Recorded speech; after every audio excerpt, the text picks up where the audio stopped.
أعوذ بالله من الشيطان الرجيم. بسم الله الرحمن الرحيم.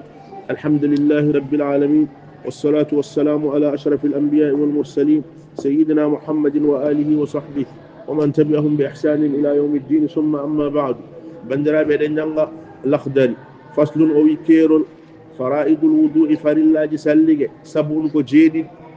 النية فرلا قدن أوكو النية دا هذا ما فداد سأني ما غسني وغسل الوجه لوتا يسماد ساملوتي يسماد وغسل اليدين لوتا جود ما ددو إلى المرفقين هايتو بولون توليد ومسح الرأس مسح دهور وغسل الرجلين اللود كويد ددي إلى الكعبين هايتو كلبيج ددي والدلكو يغود والفور هنياد ونيا تشاد دي دون وني فريلاج جيدي دي وسننه سناجي دي غسل اليدين واللود جود ددي إلى الكوعين هايتو تشميج دي عند الشروع عند فوتو داند لوتا جود ما هايتو تشميج جود دي والمضمضة وفجاد والاستنشاق السربناد ودان يمنات ندر هنرما والاستنصار نيتكيناد سافودي يمناتي نيتو دان يمدام na yalta dole pawa git juude ma lay do hinarama do fa pofira dole be ma diyam dam yalta waraddu masirrasi ruttude masugol hore amma sino hore ma nawda ha caggal duttitina arta ha yeso o masul usunayno e masude noppidi wa tajdidul ma'i hisditinde diyam lahuma wonande noppidi di sama si hore ma ha gayni leppina juude ma da lawol gongol hudduda masude noppidi wa tartibu e reggodirde baynal fara'id yakune farillaji di anniya o yo ado lotugol yeso rewa hen lotugol juude di rewa hen masugol hore rewa hen cakkitoroda koyde de farillaji di yo deggodir dum non kadi ko sunna wa man nasiya o mo yejjiti fardan farilla min a'da'ihi e terdi sallige makko oɗo salligini ha o gayni o yejjiti lodde yeso makko ma walla o yejjiti lodde juuɗe makko fa in tazakkarahu so siftori ɗum bil qurbi ko ɓadi fa alahu yo wat ɗum woma badahu e ko rewata e muɗum ko o yejjiti lodde yeso makko o salligi ha o gayni salligi o tan o siftori yeso ngo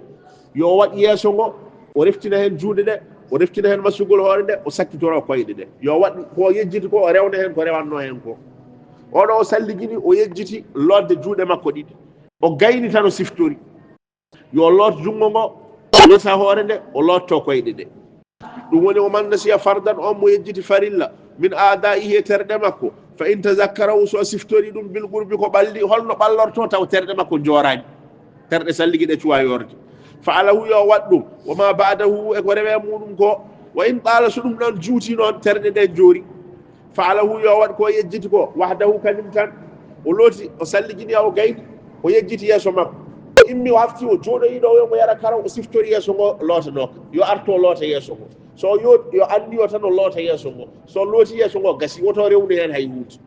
wa aada yo fillo ma salla ko julno qablahu ko adi ɗum ɗon hoko addannomo fillade o beela ma o dañ tartibe o deggodiral ngal nde o siftori o gaynani salligi o nde ma walla o gayni juutani so fillima mbiɗen yo rewnu hen ko rewata hen ko beela ma tartibe o daño deggodiral ngal beela ma daño on sunna wasa dañde mum kono so serti e salligi o ha terɗe makko jooɗi o siftoro e caggal ɗum ɗon tartibe o dañi deggodiral ngal dañi yo wat ɗum kañum tan o rewnata hen ko rewata hen ko ɗum woni wa in fa in tazakkarahu so siftori ɗum bil qurbi ko ɓaji fa alahu yo wat ɗum woma badahu e ko rewata hen mum ko beela ma o dañ tartibe o wa in ɗala so juuti noon terɗe makko joori fa alahu yo wat ɗum wahdahu kañum tan o fillota ko rewata hen ko haala darima ɗon kono e masalaji ɗiɗi fof to siftori ne ɓalliɗo to siftori ne juuti ɗo ɗiɗi fof wa aada yo fillo ma salla ko julno qablahu ko adi nde o watta ɗum ɗon ko adi nde o lertata yeeso ngo ko julno ko fof yo fille o juulino salli fana hade makko lodde yeeso yo fillo ko julno ko so tawi o juulano hay hunde ala hen kono so juulino yo fillo julde nde wa in taraka sunnatan so acci sunna o wufƴaki o acci sunna o sulmaki o sorɓinaki o acci sunna fa alaha yo wat sunna o wala yu'idu salata o fillota ko juulungu sunna goto daɗimo e sunnaji salligi o masahani ɗoppi makko o sunna o ruttinani masugol hoore makko o siftori gila woɗɗani yo wat ko siftori ko yo masu noppiɗi yo ruttin masugol hoore nde kono noon wala yu'idu salata ɗon en mbiyata yo fillo juulungu fillogol juul ala e makko wa man nasiya on mo yejjiti fadlum atan fatarare gasalaha yo lot fatarare nde wahda kayre tan biniyatine andi ɗo o salligi ha o gayni jungo makko ɗo ne waɗi fatarare memani ndiyam koyngal makko ɗo ne waɗi fatarare memani ndiyam allah andi o siftori allah waɗi o siftori fatarare nde holno watta yo ƴettu ndiyam o loota fatarare nde kayre tan somo loota nde o andi o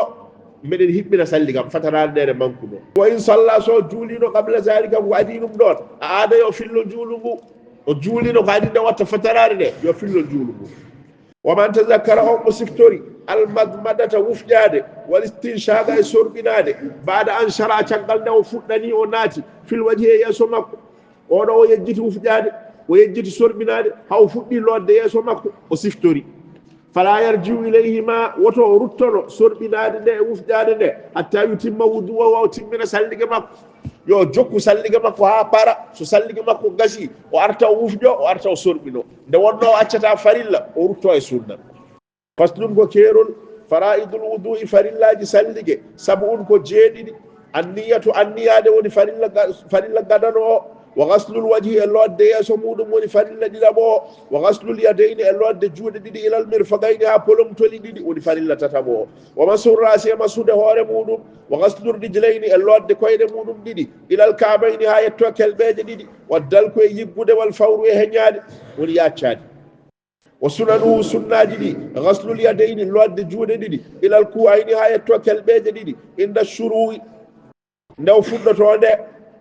wal madmadatu e wufƴade wal istinchagu e sorɓinade wal istinsaru e ñittikinade wa raddu masirrasi e ruttugol masude hoore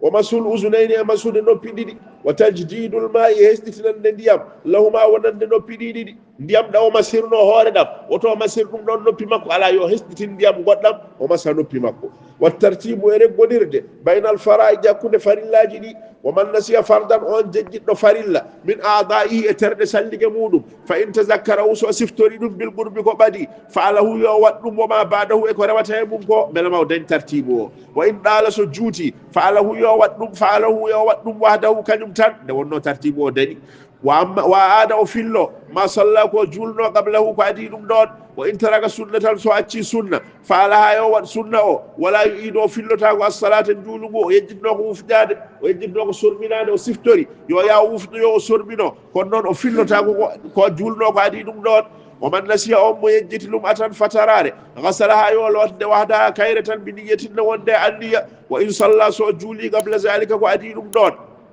a aada yo fillo juulu ngu waman tazakkara al madmadata on mo siftoro wufƴade wal istinchaga e sorɓinade mbaɗa an chara caggal nde o natani fil wajihi lodde yeeso fala yarjiu ilayhima woto ruttono ɗiɗi ɗi hatta yutimma wudduwa haw hiɓɓina sallige makko je deftoyɗi